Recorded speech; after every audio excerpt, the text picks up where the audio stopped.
السلام علیکم۔ پتہ ہے آپ کا دل بار بار کیوں دکھتا ہے؟ آپ کے دل دکھنے کی وجہ آپ خود ہیں، کیونکہ آپ لوگوں کو اتنی اہمیت دیتے ہیں کہ پھر اپنی اہمیت کھو دیتے ہیں۔ آج کل وہ زمانہ نہیں رہا کہ آپ ایسے دوست بنائیں جسے اپنے دل کی ہر بات کہہ دیں یا اتنی اہمیت دیں۔ نہ آج کل ضرورت پڑنے پر کوئی مدد کرتا ہے، نہ سنتا ہے، سب مطلب کے ہیں۔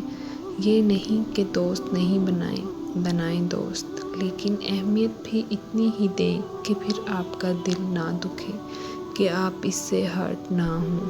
دوست کم بنائیں، اگر بنائیں بھی تو کوشش کریں دور رہنے کی، کیونکہ دوری سے دوستی بڑھتی ہے اور اہمیت بھی۔